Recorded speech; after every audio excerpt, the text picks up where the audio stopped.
This is Carolina This Week.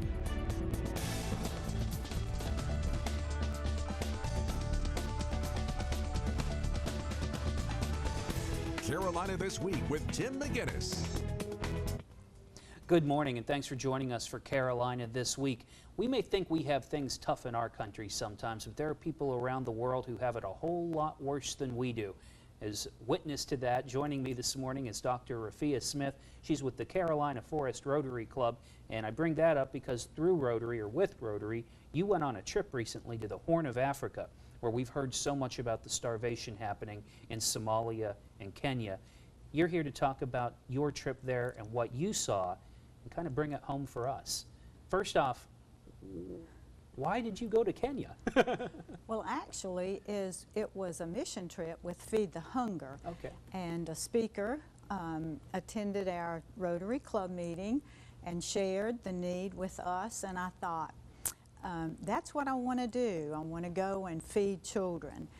So I investigated and actually took my granddaughter with me, because it's nothing like having a young person experience another country to realize how much that young person is blessed by being here with everything he or she needs. So it was a wonderful experience, but a very sad experience.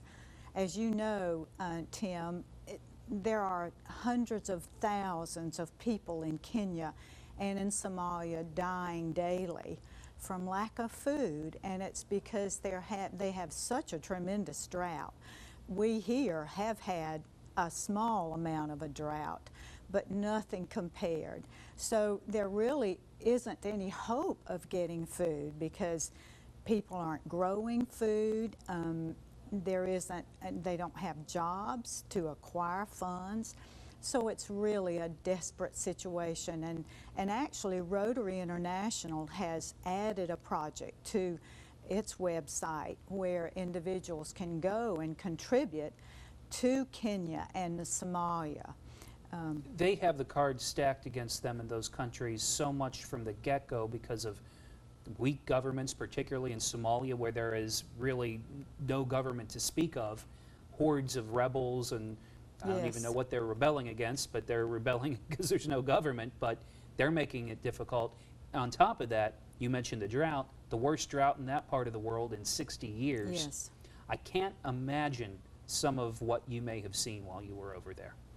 As I said, it was really sad, and looking at it was rather oppressive because, you know, you think, gosh, I'm one person. What can I do to affect the lives of children? And thankfully, New Directions, which is Feed the Hunger, has done something. They partner with local partnerships, not the government, because in so many cases, the government is corrupt. As with Haiti, they serve Haiti, and as you know, there are tons of food packed in storehouses that the people can't get because it's gone through the government. But with their local partnerships or international partnerships, they can get the food to the people where it's really needed. Raffia, let's take a look at some of the pictures that you brought back with you from Africa, and I just want you to describe what we're seeing in these pictures. Here's the first one. Okay, this is actually of the Maasai tribe. We drove out to the middle of nowhere more than 2.5 hours to get to this tribe. This tribe must walk 20 miles one way to get water that's not even clean. And as you can see by the landscape, there really is almost no vegetation. And so you can see how slim, how really thin the people are. And the tribe is a rather dangerous tribe, but a man who is out in the bush as well has developed a relationship with these people so that they trust him, and they allowed us to come and share food and water. And I'm sure you have the picture of where the man is putting water in their little dirty containers that they collect wherever they can get. Just a little bit of water. He goes every 2 weeks, and You know, can you imagine trying to survive on No. that little bit of water, or walking 20 miles one way to get water? And we took food to them, so it was... And 20 miles in heat and desert is no Yes. fun. Let's go on. Let's continue looking at some of these pictures now. Okay.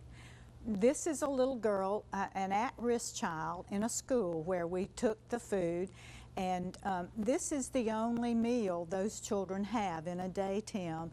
And very often they will sneak a little bit either in their pockets or in a little bowl, and they'll take it home for other siblings who don't have food.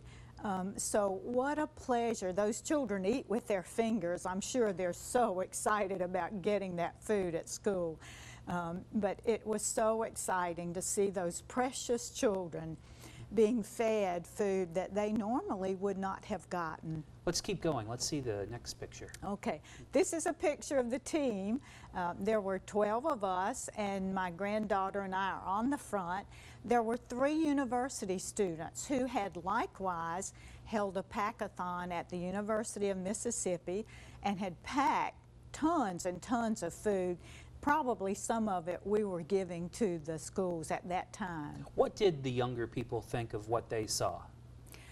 They were amazed. It was the first time they had seen such drought and such hunger and such deprivation of people. So they were amazed, and I think just prayed that God would allow them to be instruments to bring more food to these people. Let's take a look at one more picture, and then we're going to take a quick Okay. break. This is a sweet photo. Tim, this is an 85-year-old lady who felt the need to go because of her love for Jesus and her love for children. She felt the need to go, raised her own money, and actually helped us feed the children. She was a little bit wobbly on her feet, but it never slowed her down. Well, those are some amazing pictures, and we have a few more that we're going to show after the break. Dr. Raffia Smith, my guest this morning. We'll be right back.